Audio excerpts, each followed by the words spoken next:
Bismillahirrahmanirrahim. Innal hamdalillah wassalatu wassalamu ala Rasulillah wa ala alihi wa sahbihi wa man tabi'ahu bi ihsanin ila yaumil qiyamah. Amma ba'd. Ikhwana fillah a'azzakumullah. Kita lanjutkan kembali kajian tafsir suratul A'raf. Kita mulai malam hari ini dari ayat yang ke-177. A'udzu billahi minasyaitonir rajim. Sa'a mathala. Sungguh jelek pamisalan al-qaumul ladina kadzabu bi ayatina, tentang kaum yang mendustakan ayat-ayat kami, wa anfusahum kanu yadzlimun, dan mereka mendolimi diri mereka sendiri.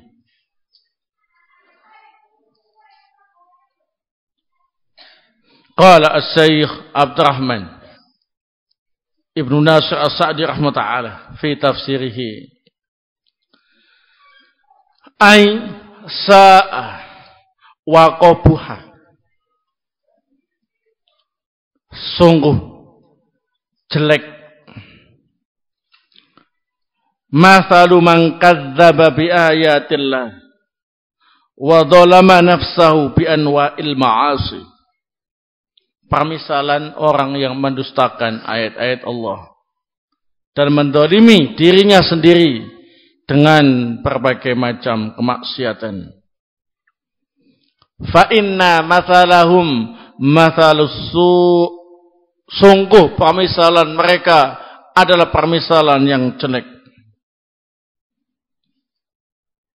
Wa hadzal ladzi atahu Allahu ayatihi, orang yang diberi oleh Allah ayat-ayatnya, yahtamilu annal murada bihi sahsun muayyanun, kemungkinan yang dimaksud dengannya adalah orang tertentu. Qad kana minhu ma dzakarahu wa faqassallahu qissatahu tanbihan lil ibadi.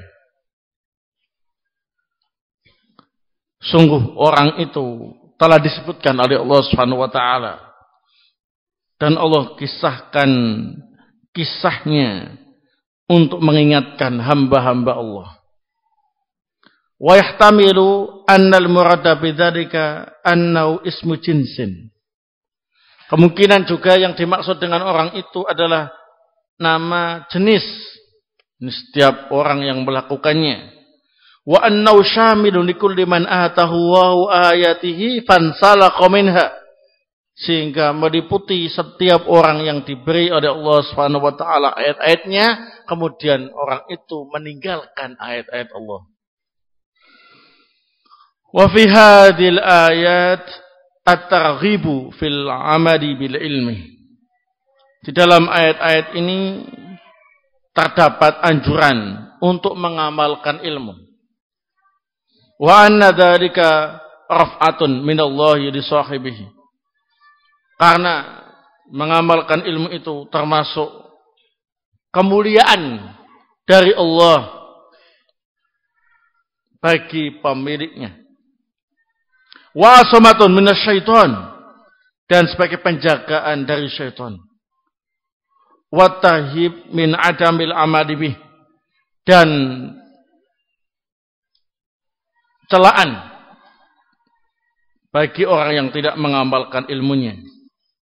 Wa annahu nuzulun ila asfali safilin, dan tidak mengamalkan ilmu itu menurunkan derajat orang yang berilmu sampai ke yang paling bawah. Wa tas'ditun lisyaiton alaihi, dan memberi kesempatan bagi syaitan untuk menguasainya. Wa fihi anna tiba'al hawa wa ihladal abdi ila syahawat yakunu sababan lil khadlani. Dalam ayat ini juga menunjukkan bahwa mengikuti hawa nafsu dan tetapnya seorang hamba mengikuti syahwatnya menjadi sebab kerendahan di dunia maupun di akhirat. Wallahu ta'ala a'lam. Barakallahu fikum. Sebagaimana yang telah kita ketahui, ikhwan fillah azakumullah, bahwa di dalam ayat sebelumnya Allah Subhanahu wa taala menceritakan tentang orang yang dulunya diberi oleh Allah Subhanahu wa taala ilmu tentang agama Islam. Ilmu tentang ayat-ayat Allah Subhanahu wa taala. Namun setelah itu dia meninggalkan ilmunya. Orang itu diumpamakan oleh Allah seperti anjing. Dikasih, ya menjulurkan lidahnya. Tidak dikasih, ya menjulurkan apa ini? Lidahnya. Orang yang meninggalkan ilmu karena dunia juga seperti itu. Dikasih dunia, ya rakus, enggak dikasih ya rakus, ya. Tidak pernah puas dengan apa yang didapatkan dari dunia. Sebagai sebab dia meninggalkan ilmunya. Nah, maka di dalam ayat ini ditegaskan kembali oleh Allah Subhanahu wa taala, dan bisa kita ambil beberapa pelajaran sebagai berikut. Yang pertama,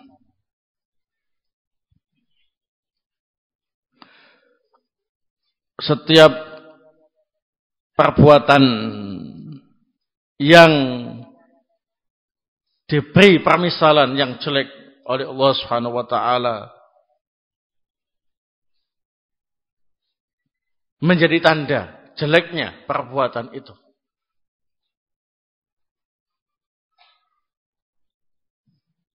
Jadi setiap perbuatan yang diberi permisalan oleh Allah Subhanahu wa taala dengan permisalan yang jelek menjadi tanda jeleknya perbuatan itu. Orang yang asalnya berilmu kemudian meninggalkan ilmunya diumpamakan seperti apa ini? Anjing yang menjulurkan lidahnya. Berarti perbuatan meninggalkan ilmu termasuk perbuatan yang jelek. Contoh yang lain, orang yang suaranya keras, suka teriak-teriak tanpa ada kebutuhan, ya, itu diumpamakan seperti keledai.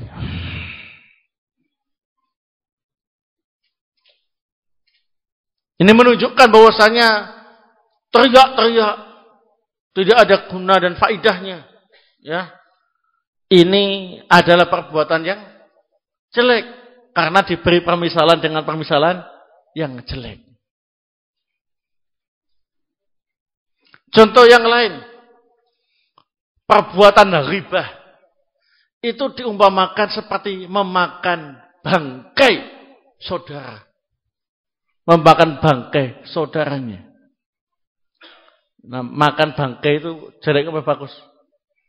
Jelek. Berarti ghibah adalah perbuatan apa ini? Jelek. Karena diberi permisalan dengan permisalan yang jelek. Nah, barakallahu fikum. Pelajaran yang kedua yang bisa kita ambil.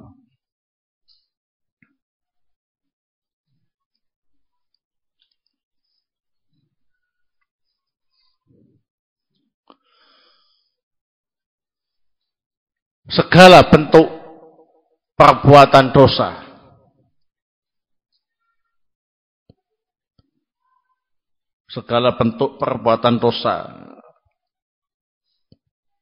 berarti mendolimi diri sendiri. Jadi setiap perbuatan dosa yang kita lakukan, itu berarti mendolimi diri kita apa ini? Sendiri.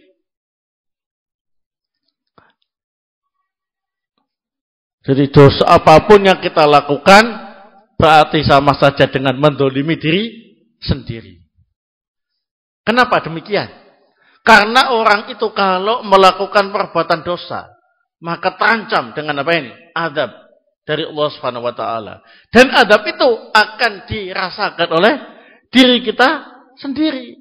Berarti kita telah mendolimi diri kita sendiri dengan mencampakkan diri kita ke dalam azab Allah Subhanahu wa ta'ala dengan sebab perbuatan dosa.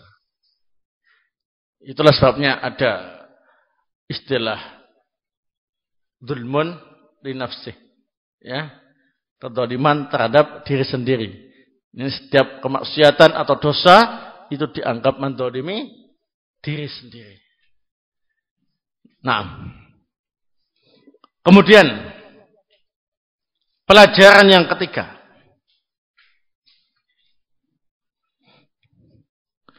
at-targhib fil amal bil ilmi. Di dalam ayat ini terdapat anjuran untuk mengamalkan ilmu yang telah didapatkan.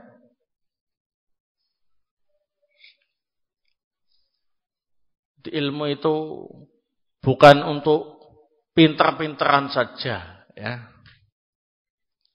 Ilmu itu bukan untuk wawasan saja.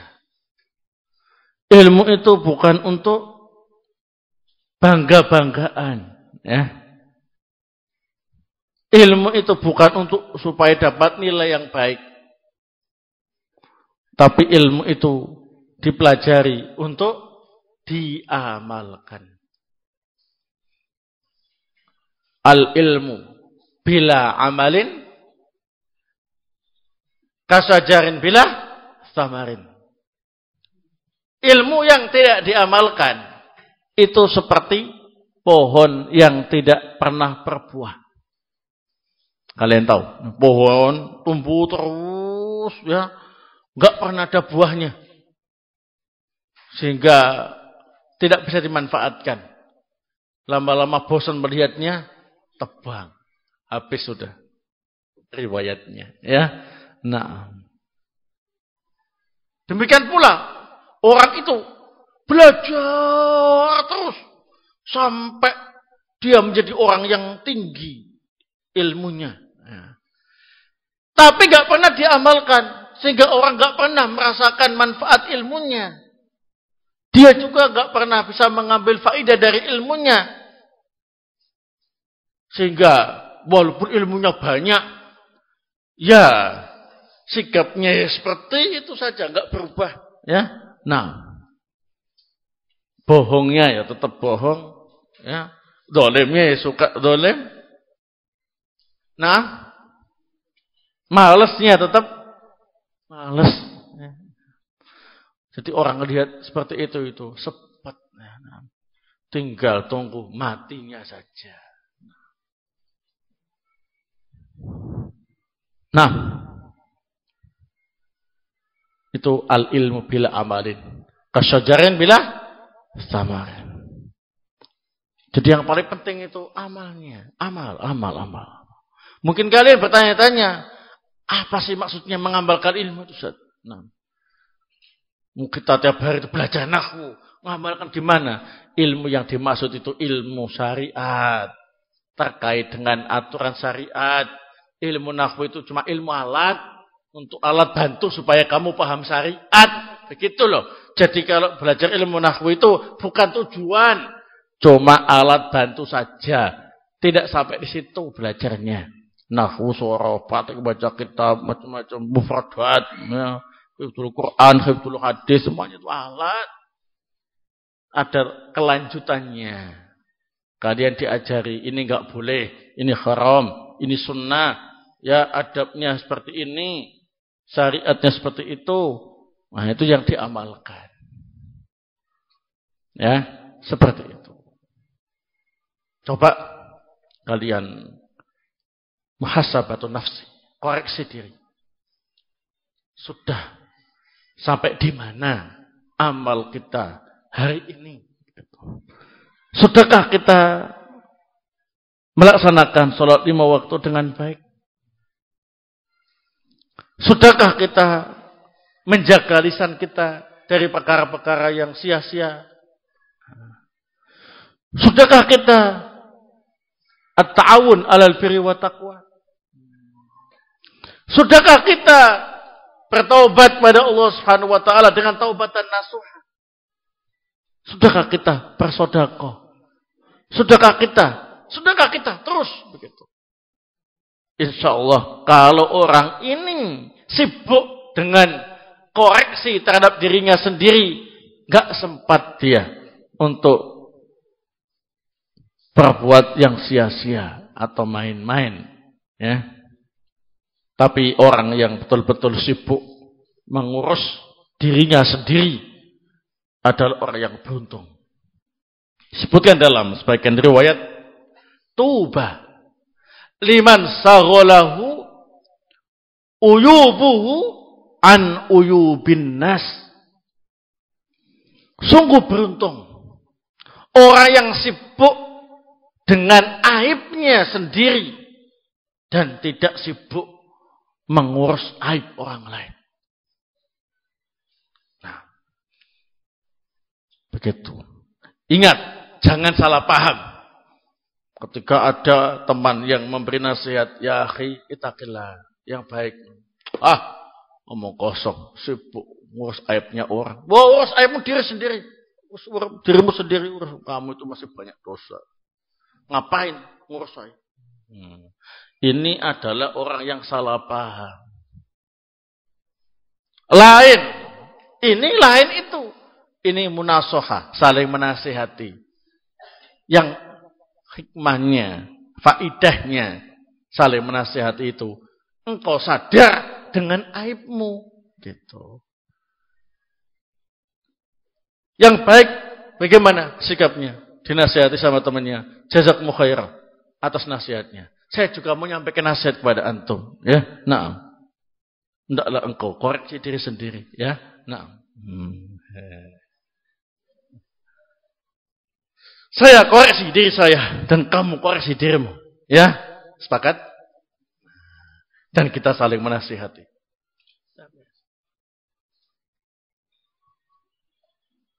Jadi kalau bisa menasihati orang, harus siap dinasihati sama orang. Ya. Seperti itu. Sehingga sama-sama sibuk untuk mengurus aib sendiri-sendiri. Ngoreksi diri sendiri-sendiri. Tuba liman saghalahu uyubuhu an uyubin nas. Nah, itu pentingnya. Al-ilmu, al-amalu bil ilmi. Kemudian, pelajaran berikutnya.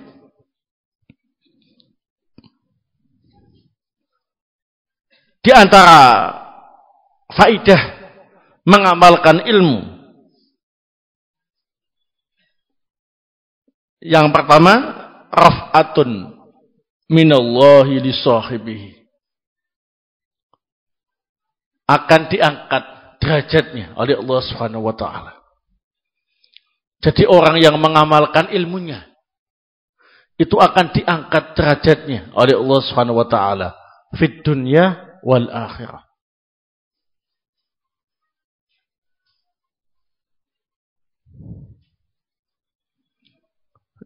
Nah, orang kalau lihat kalian mengamalkan ilmu, ya, itu akan menghormati kalian.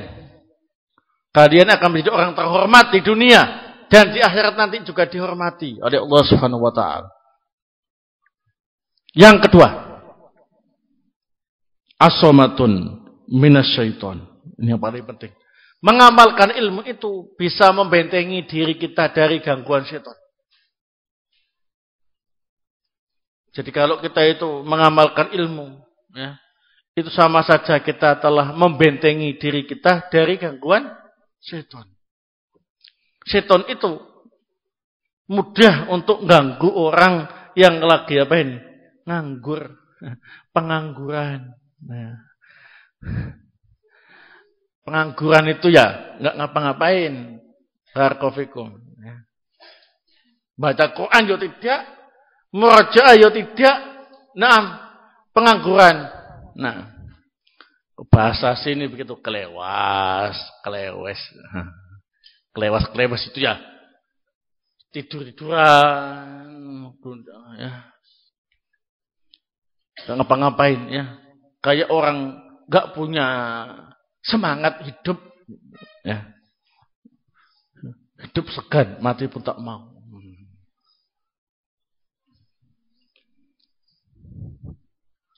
Begitu.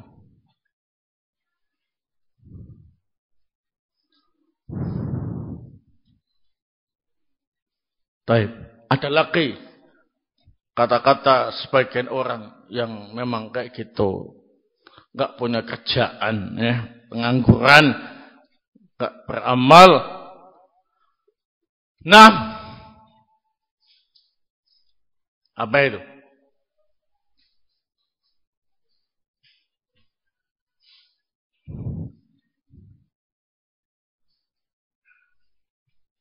Baik. Hidup segan, mati malu. Jadi mau hidup segan, ya. Mati malu. Kenapa kok malu? Karena nggak punya bekal untuk menghadapi kematian. Nah,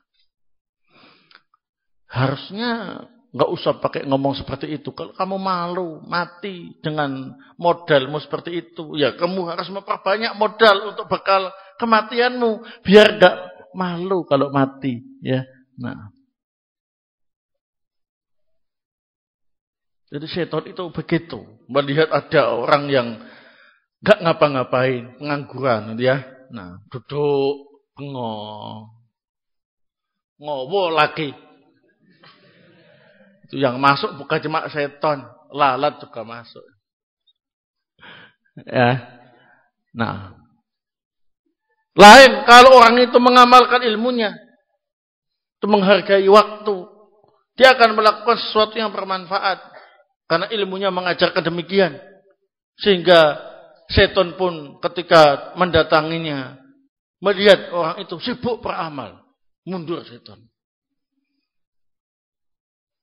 Jadi mengamalkan ilmu ini bisa membentengi diri kita dari syaitan. Ya, rata-rata orang yang kesurupan, ya, itu kosong pikirannya, sendirian, sukanya digelap-gelap, ngelamun, nggak ngapa-ngapain, ya. Nah, itu kalian jangan seperti itu, ya. Ini penting. Kemudian faedah berikutnya. Di dalam ayat ini terdapat faedah yang lain. Yakni at-tarhib min adamil amali bih. Celaan bagi orang yang tidak mengamalkan ilmu.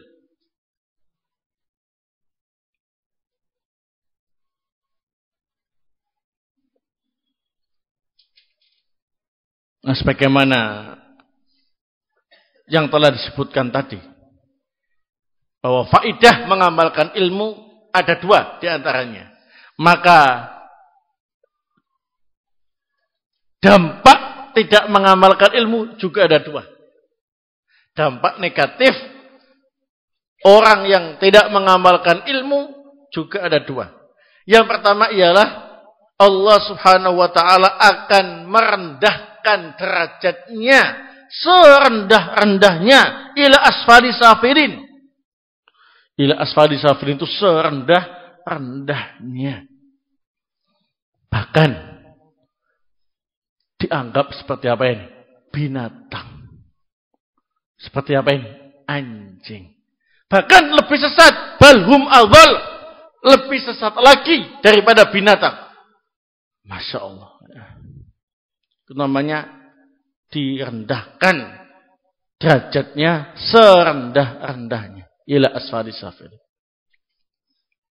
Contoh, orang yang tidak mengamalkan ilmu. Dia sudah tahu bahwa liwat itu haram. Apa liwat itu? Ya, berhubungan dengan sesama jenis laki-laki, ya. Laki-laki sama laki-laki, itu diharamkan. Dosa besar yang menyebabkan kaum Nabi Lut diadab oleh Allah Subhanahu wa taala. Kalian tahu semua itu. Tapi ada yang tidak mengamalkannya. Kemudian ada temannya digasak saja. Allahul musta'an. Ya. Maka Allah rendahkan dia serendah-rendahnya. Lebih rendah daripada binatang. Bukan seperti binatang, tapi lebih rendah dari binatang. Kenapa? Binatang itu, ikhwana fillah azakumullah, enggak suka dengan sesama jenis. Sapi enggak suka dengan sapi jantan. Ayam juga enggak suka jantan dengan jantan. Binatang. Ini sesama jenis senang. Berarti lebih rendah daripada apa ini? Binatang. Direndahkan oleh Allah Subhanahu wa taala serendah-rendahnya. Ini kalian jangan tertawa. Itu serius. Saya tadbih semacam ini. Kalau sampai ada yang melakukannya, pantas disebut kamu itu lebih rendah daripada binatang. Di sini tempatnya manusia. Di sana tempatnya binatang. Berarti kamu di alam lain yang lebih rendah daripada binatang. Kalau manusia disakan, kalau binatang di kandang. Kalau kamu di bawah kandang binatang. Karena perbuatanmu itu lebih rendah daripada apa ini? Binatang. Dengan sebab tidak mengamalkan apa ini? Ilmunya. Ini saya contohkan secara konkret, secara jelas. Bahwa orang yang tidak mengamalkan ilmu itu betul-betul direndahkan oleh Allah Subhanahu wa taala serendah-rendahnya, bahkan lebih rendah daripada binatang. Ini contohnya.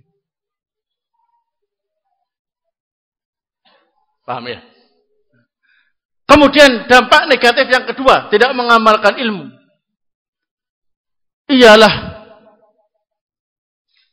tasditun lisyaiton alaih. Memberi kesempatan bagi syaitan untuk menguasainya. Nah, sebagaimana yang saya sebutkan tadi, orang itu kalau nggak ngapa-ngapain, ya nganggur, nggak punya kerjaan, itu mudah bagi syaitan untuk apa ini? Menaklukkannya. Yang asalnya tidak punya pikiran macam-macam menjadi kacau pikirannya. Asalnya itu nggak punya pikiran untuk mencuri. Nggak tahu kok tiba-tiba dia punya pikiran untuk nyuri. Gimana? Ya, Asalnya nggak ada pikiran untuk mengganggu. Kok mendadak pikirannya kacau, jadi ganggu. Ya. Ini berarti diganggu oleh apa ini? Setan. Asalnya pendiam berubah jadi ngomel-ngomel. Kenapa? Kena ganggu setan. Karena tidak mengamalkan ilmunya. Pengangguran, nggak mengamalkan ilmunya. Ya, sehingga kalian, ikhwan fillah a'azakumullah, sibukkan diri kalian dengan apa ini? Ilmu. Dan sibukkan diri kalian dengan apa ini? Mengamalkan ilmu. Jadi ketika daras, kalian sibuk dengan ilmu.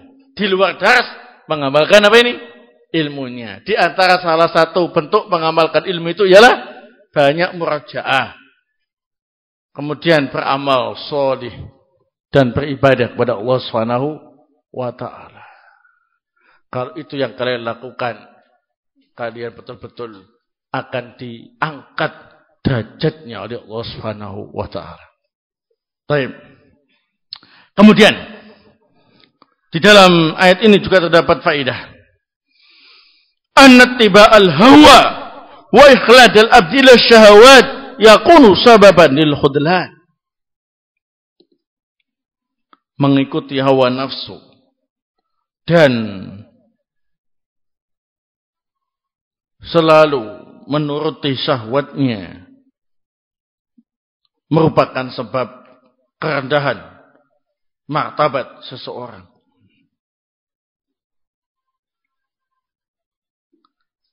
Baik. Ittiba'ul hawa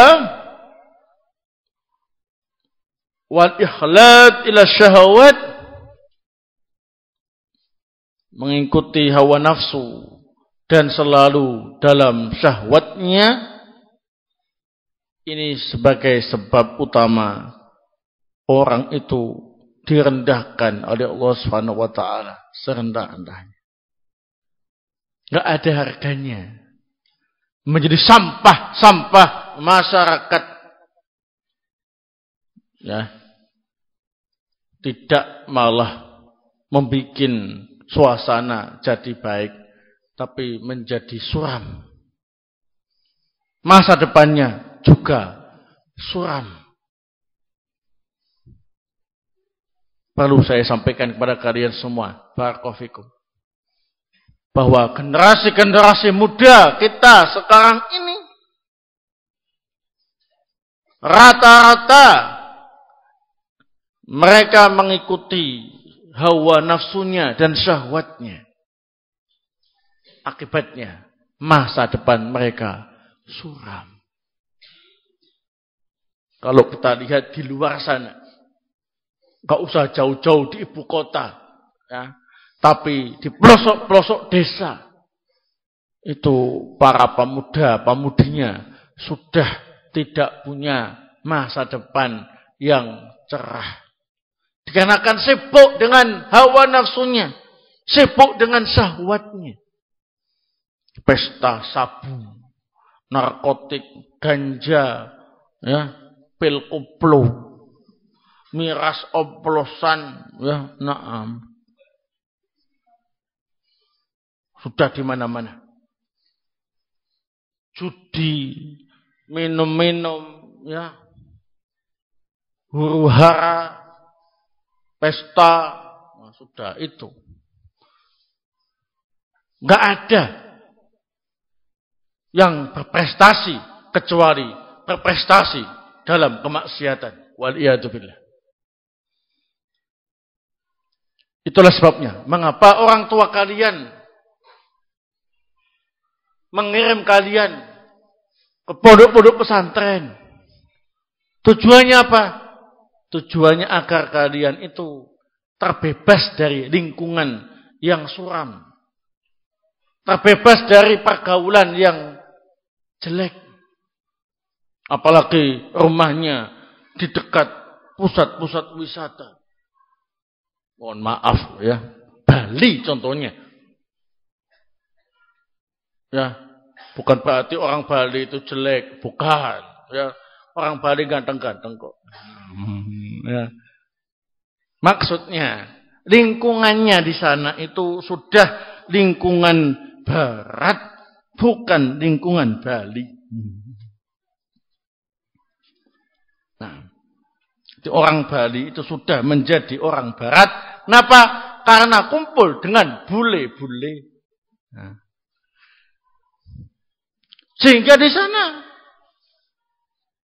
anak-anaknya itu sibuk dengan ittiba'ul hawa wasyahawat.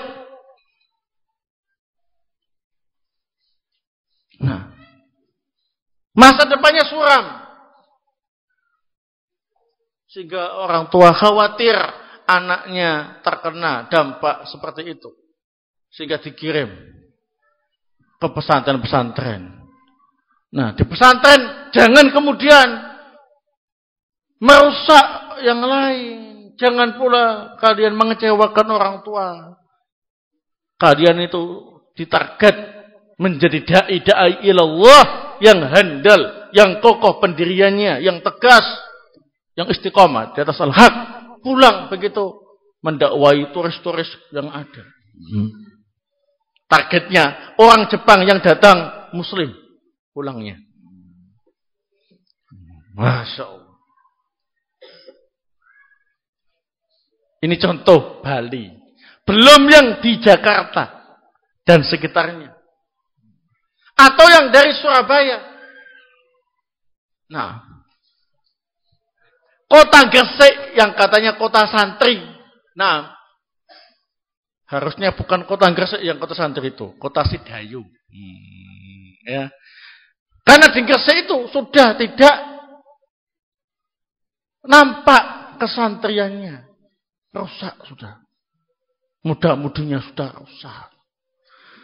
Lebih pantas Gresik itu dikasih nama Gresik Kota Pudak.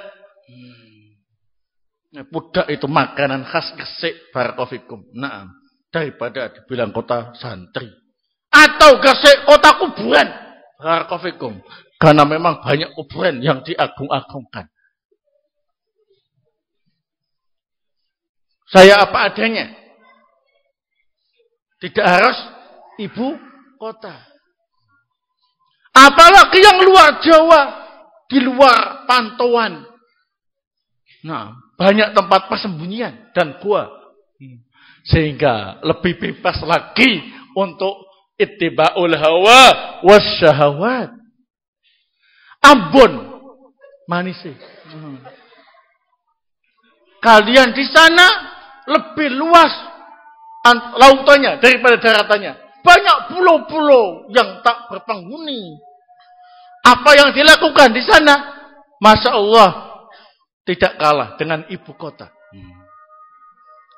Minuman keras itu seperti kalian minum air isi ulang galon di sini. Nah, penjudi-penjudinya itu penampilannya bukan preman atau korak, tapi imam masjid. Bayangkan. Saya sampai gak habis pikir. Imam masjid ngambili kotak infak di masjid untuk main judi. Nah, kalau imam masjidnya seperti itu, bagaimana dengan jamaahnya? Nah, kofikum. Itu Ambon.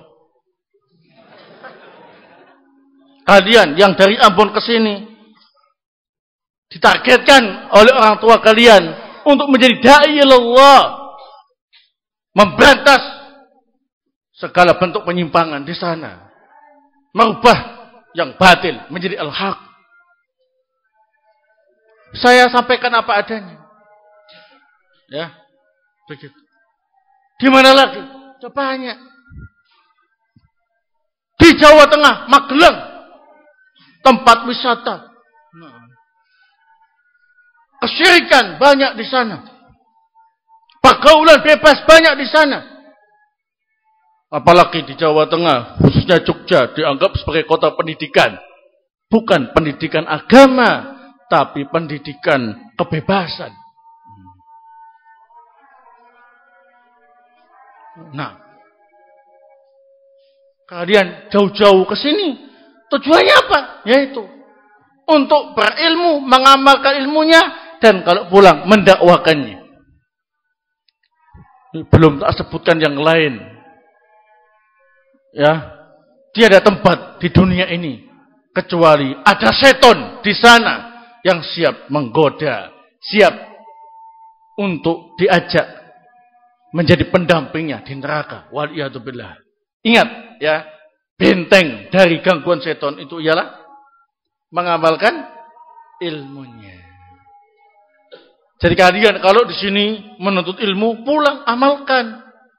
Kalau tidak, berarti kalian akan diganggu setan di rumah. Barakofikum. Jangan menjadi pengangguran. Ya, gunakan waktu untuk sesuatu yang berfaedah. Taib, barakofikum.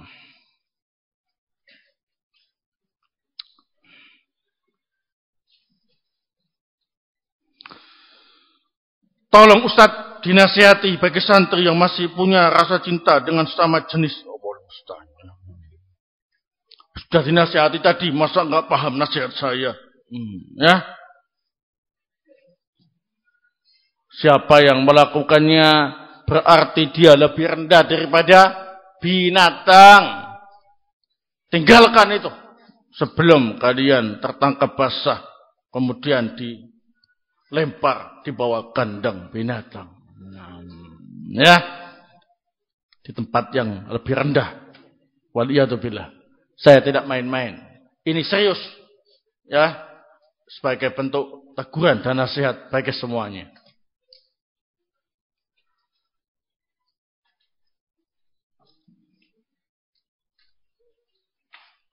Nah, ini pertanyaan semakin merepet ke sana, jadi ya sudah cukuplah itu ya. Kalian gak usah pakai mancing-mancing. Nah, tapi hendaknya kalian dalam membuat soal lebih ilmiah dan berfaedah, ya. Nah, jangan untuk senang-senang atau untuk senda gurau atau memancing orang lain tertawa. Lah, ya. Bahwasanya Islam itu agama yang diridhoi oleh Allah. Tugas menyampaikan Islam itu berat, bukan untuk senda gurau. Qaulan tsaqila, ucapan yang berat, bukan untuk senda gurau. Nasihat telah disampaikan, tapi jangan kemudian ditanya yang sifatnya guyon atau senda gurau yang memancing orang lain tertawa. Ya, jangan sekali-kali dilakukan. Kalian adalah santri yang berilmu. Hendaknya pertanyaannya lebih berkualitas dan lebih baik dan lebih banyak faedahnya.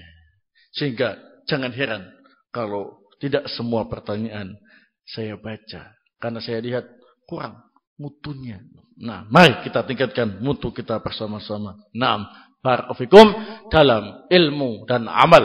Fastabiqul khairat. Wa sallallahu ala nabiyyina Muhammad wa ala alihi wa sahbihi wa sallam. Walhamdulillahirabbil alamin. Subhanakallahumma bihamdik asyhadu an la ilaha illa anta astaghfiruka wa atubu ilaik.